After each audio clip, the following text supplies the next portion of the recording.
Praise the Lord. Welcome to Damaris faith.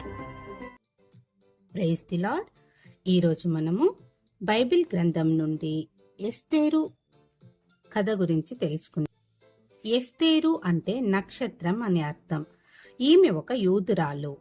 Persia రాజైన అహష్వేరోషు ఆమెను తన రాణిగా చేసుకున్నాడు. దేవుడు కొంతమంది వ్యక్తులను మరుగున తన సొంత సమయంలో తన మహిమార్థం పనిచేసేలా వారి హస్తాలను కదిలిస్తాడు. అలాంటి వారిలో ఎస్తేరు కూడా ఒకటి. పర్షియా మహా సామ్రాజ్యానికి అహష్వేరు చక్రవర్తిగా ఉన్నాడు. ఇతని సామ్రాజ్యంలో 127 సంస్థానాలు ఉన్నాయి. తన సంస్థానంలోని సంస్థానాధిపతులనందరినీ ఆహ్వానించి తన రాజ్య వైభోగాన్ని, ఐశ్వర్యాలను, తనకు కలిగిన ఘనతను ప్రదర్శిస్తూ వచ్చాడు. 7 రోజుల విందు తర్వాత తన భార్య అయిన వష్టి రాణి అందాన్ని అందరికీ చూపించాలి అనుకున్నాడు. కాని అవిధేయురాలైన వష్టి రాణి రాజు యొక్క ఆహ్వానాన్ని తిరస్కరించింది. రాజు మాటను నిర్లక్ష్యం చేసింది. అందుకు రాజు కోపగించుకొని తనను రాణి పదవి నుండి తొలగించాడు. అంతేకాదు ప్రతి ఇంటిలోనూ స్త్రీలు పురుషులకు లోబడి ఉండాలి అనే ఆదేశాన్ని ఆ దేశమంతట కూడా చాటించాడు. గొంజి చెట్టు లాంటి సామాన్య అనాథ బాలిక అయిన హదస్సాను దేవుడు ఏర్పరచుకొని ఎస్తేరు అనగా నక్షత్రంగా మార్చి దుఃఖాంధకారంలో మునిగిపోయిన ప్రజల మధ్య ప్రకాశింపచేశాడు. అదే సమయంలో అనేక మంది కన్యలలో ఒకటిగా ప్రత్యేకించబడి ఎన్నుకోబడింది ఈ యూదురాలైన హదస్సా. హదస్సా అంటే గొంజి చెట్టు అని అర్థం.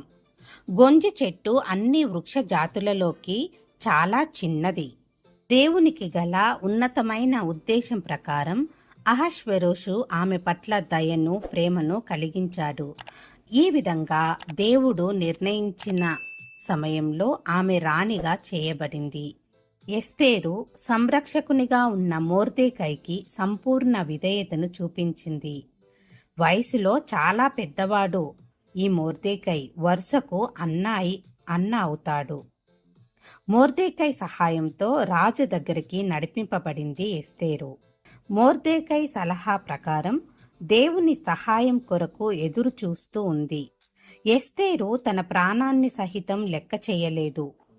అహష్వేరోషు దగ్గర ప్రధానమంత్రిగా పనిచేస్తున్న హామాను యూదులను నాశనం చేయాలని పన్నిన పన్నాగంను దేవుడు తిప్పికొట్టాడు. ఎస్తేరు ద్వారా తన ప్రజల ప్రాణాలను రక్షించాడు. ఎస్తేరు రాణి ఏం చేసింది? రాణి తన అందం, అధికారమును ఉపయోగించి తన ప్రజల్ని కాపాడింది.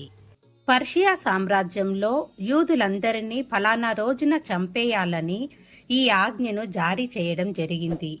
అయితే ఆమెకు జారీ అయిందని ఆమెకు తెలుస్తుంది. ఆ దుష్ట పన్నాగంను ప్రధానమంత్రి అయిన హామాను పన్నాడని కూడా ఆమెకు తెలుస్తుంది. అప్పుడు ఎస్తేరు రాణి తన అన్న అయిన మొర్దెకై సహాయంతో తన ప్రాణాలకు తెగించి మరి ఆ కుట్ర గురించి తన భర్త అయిన అహష్వేరోషు రాజు ముందు బయట పెడుతుంది. అలా ఎస్తేరు, మొర్దెకైలు ఇంకో ఆజ్ఞ జారీ చేసేలా యూదులు తమను తాము కాపాడుకునేలా ఆజ్ఞ జారీ చేయడానికి రాజు అనుమతిని పొందారు. అప్పుడు యూదులు తమ శత్రువులను పూర్తిగా ఓడించారు. అధికార దుర్వినియోగంకు పాల్పడిన హామాను, అతని కుటుంబమంతా కూడా ఉరితీయించబడ్డారు. ఎస్తేరు నుండి మనం ఏం నేర్చుకోవచ్చు? ఎస్తేరు రాణి సాటిలేని ధైర్యాన్ని, వినయాన్ని, అనుకువను చూపించింది. ఆమె అందగత్తె రాణి అయినప్పటికీ ఇతరుల సహాయాన్ని తీసుకుంది. తన భర్తతో మాట్లాడుతున్నప్పుడు ఒక పక్క ధైర్యాన్ని, మరొక పక్క నేర్పును, గౌరవాన్ని చూపించింది. యూదులకు ప్రాణాపాయం ఉన్న సమయంలో తాను కూడా యూదురాలినే అని ధైర్యంగా చెప్పింది. ఆమె దేవుని ప్రజల పక్షాన నిలబడింది. ఆమె జ్ఞానయుక్తంగా, ధైర్యంగా, నిస్వార్థంగా ప్రవర్తించింది. మన జీవితంలో కొన్నిసార్లు దేవుని ప్రణాళిక ఎట్టిదో మన ద్వారా ఆయన ఏ సంకల్పమైతే నెరవేర్చుకోబోతున్నాడో మనకు అర్థం కాదు. కానీ దేవుడు మన జీవితంలో అనుమతించిన ప్రతి పరిస్థితిని సంతోషంగా స్వీకరిస్తే హదస్సాను ఎస్తేరుగా మార్చిన దేవుడు ఎందుకు పనికిరాము అని అనుకుంటున్న మనలను దేవుడు అనేకులకు దీవెనకరంగా చేస్తాడు. గనుక అన్ని విషయంలో దేవుని పట్ల విధేయత చూపించాలి. దేవుని చిత్తానుసారంగా నడుచుటకు ప్రయత్నించాలి. ఎస్తేరు గ్రంథము 4వ అధ్యాయము 14వ వచనంలో ఇలా వ్రాయబడి ఉంది. నీవు ఈ సమయమందు ఏమియూ మాట్లాడక మౌనంగా నున్న ఎడల యూదులకు సహాయమును విడుదలయు మరి ఒక దిక్కు నుండి వచ్చును. కాని నీవును నీ తండ్రి ఇంటివారును నశించుదురు. నీవు ఈ సమయమును బట్టియే రాజ్యమునకు వచ్చితివేమో ఆలోచించుకొనుమని చెప్పుమనెను. ఇందులో మనం తెలుసుకోవలసిన విషయాలు ఏంటంటే, ఎస్తేరు రాజు దగ్గర మాట్లాడేందుకు సమయాన్ని ఎంచుకునే విషయంలో ఎస్తేరు ఎలా జ్ఞానయుక్తంగా ప్రవర్తించిందో అలాగే మనము కొన్ని ముఖ్య విషయాలను ఎప్పుడు పడితే అప్పుడు ఎలా పడితే అలా మాట్లాడకూడదు. ఎస్తేరు ప్రార్థన పూర్వకంగానే రాజుతో మాట్లాడింది. అలాగే మనం కూడా అనేక విషయాలను ప్రార్థన పూర్వకంగానే ఇతరులతో మాట్లాడితే మన సమస్యలను దేవుడు తప్పకుండా పరిష్కరిస్తాడు. ఎస్తేరు ఓపిక చూపడం వలన యూదుల ప్రాణాలను కాపాడగలిగింది, పెద్ద ఆపద నుండి తప్పించగలిగింది. అలాగే మన జీవితంలో ఓపిక చాలా అవసరంగా భావించాలి. తన ప్రజల పక్షాన నిలబడే విషయంలో ఎస్తేరు ఎలా ధైర్యాన్ని, నిస్వార్థ స్ఫూర్తిని చూపించిందో గమనించాలి. మనం ఎలా ఉన్నామో పరీక్షించుకోవాలి. కొందరు ఎలా ఉన్నారంటే తమ స్వార్థం తామే చూసుకుంటారు. తమ కుటుంబం నుండి ఎన్నో మేలులు పొంది కూడా మరచిపోయేవారుగా ఉంటున్నారు.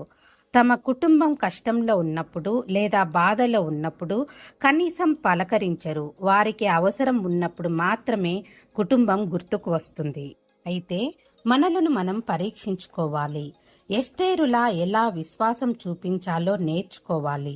కొంతమంది ఎలా ఉన్నారంటే తమ కుటుంబం బాగుండాలి, ఎదుటివారి కుటుంబం నాశనమవ్వాలి అని కోరుకుంటున్నారు. అలా కాకుండా ఎస్తేరులా తన సొంత జనాంగంను కాపాడుకొని కష్ట సమయంలో తోడుండాలని కోరుకుందాము. ఎంతసేపు మన కష్ట సమయంలో ఎదుటివారి మీద ఆధారపడటమే కాదు, ఎదుటివారి కష్టసుఖాల్లో కూడా మనం పాలు పంచుకునే వారంగా ఉండాలి. దేవుడు ఈ వాక్యమును దీవించునుగాక. ఆమేన్. Praise the Lord. Please like and share, subscribe my channel. Thank you.